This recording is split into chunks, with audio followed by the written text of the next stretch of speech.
Hey guys, Khalid from Cricket Fanatics magazine here, and this is our weekly show. I've got a new guest on the platform, and that's Zaahier Adams from IOL Sports. So I just wanted to catch up on everything that we did last week. We know that there's a grueling test happening at Newlands, and I just wanted to catch up and get some insights from someone that has been in the game for a long time. So, Zaahier, what are the main themes for you that came out in this test? Firstly, great to be on Cricket Fanatics. It's been a while. I've been waiting for my debut, and it's been finally got it. So thank you for having me.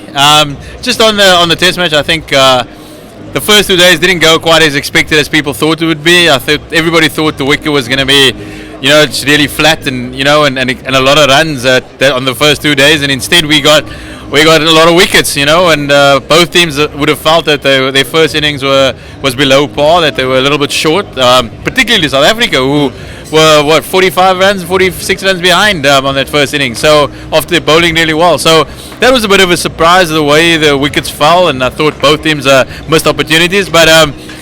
It's weird in South Africa that when the clouds come out, the wicket actually flattens out. Everywhere else in the world, when the clouds come about, the bowlers get excited. But here it just seems to level things a bit and calm things down. And England have really taken advantage of it over the last 2 days. And we here lunchtime on day 4, when England over 400 ahead and holding all the aces. So South Africa very much back to the wall and facing a world record chase. So obviously South Africa haven't batted yet at this point of this interview, but from the first innings total, what do you think is wrong with South Africans batting? Because we've been struggling for quite some time now. I think it all starts right at the top. The injury to Aiden Markram, that's not something that can be discounted. We know about his struggles, on the subcontinent, particularly India, Sri Lanka, but at home he's a real force. He's a menace. He's positive. He gets forward very well. He plays a short ball, and with him being injured, you had to go find another opener, Peter Malan, who's done really well in domestic cricket. But it's a different thing facing Stuart Broad and James Anderson, guys who were almost close to 600 test wickets individually. So that was a test, and that fell short. South Africa, you feel that they're always under pressure. When they're out batting, that they're always losing early wickets, and then. As they go on, you got another youngster, Zubair Hamza, number 3, and who's still finding his way in Test cricket, and then another wicket falls, and suddenly Faf du Plessis is the wicket within the first 10 overs.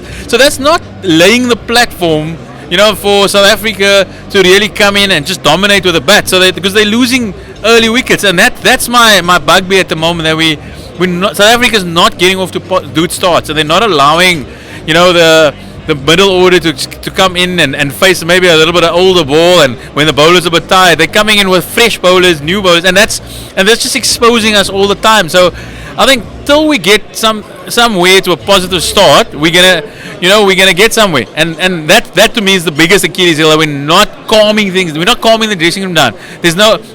We've always lost wickets maybe early, but then you had this Hashim Amla at number 3, who would just basically just peace and serenity, isn't that his buzzword, and that's just hasn't happened, unfortunately, at the moment. So we had Faf's press conference earlier in the week, and he said something that really blew up Twitter and blew up social media and blew up the media when he said, "We don't see colour." What is your take on those quotes and what he had to say at that press conference? I think I know Faf du Plessis very well. That's possibly not what he meant. He meant that colour is possibly not the be all and end all of their selection, that they try to provide opportunities for all people. That was possibly what he meant.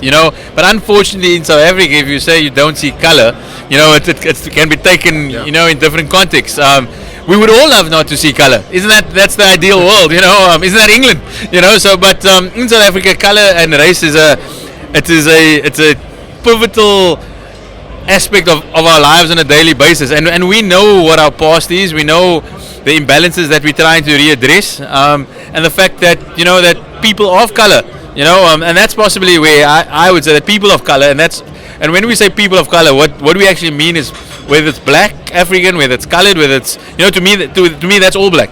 That's all black, and that they all need to be provided opportunities that weren't in the past, and that is a critical part of our culture and our culture, our daily lives in South Africa, in terms of readdressing the imbalances of the past, whether it's in the workplace, whether it's in the sport place, but we can also not forget that it needs to be done with merit, and people need to put up their hands. A lot has been done domestically, at franchise level, at youth level, to provide opportunities for black players. And I'm going to stress the fact that black players are, whether black African or colored or whatever term that was used in the past, it's basically, that's people are be given opportunities at the lower level, and it needs to become now a responsibility where those opportunities are taken, because particularly at franchise level we are struggling to produce non-white batsmen, and that is something that the country desperately needs to, so that when Temba Bavuma does get dropped, it is not a national issue, that there is somebody else or another few others to replace him, that Temba doesn't always walk around with this cloud on this heavy bag on his shoulders, thinking that I'm the one and only sole, savior of South African cricket. Because if I fail, then there's nobody else. That responsibility should never be placed on one individual. Why is there not 5 Temba Bavumas?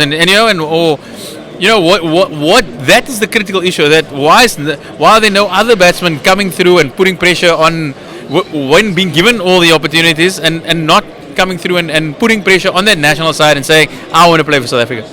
So lastly, Zaahier, just your opportunity now to just punch your social media platforms and just say where people can follow you.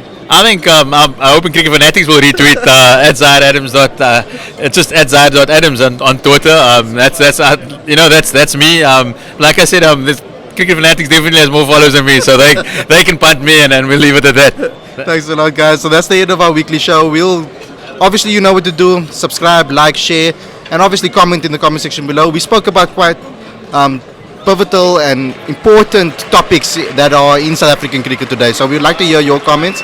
And guys, give him a follow. And of course, we'll catch you next week. Thanks, guys.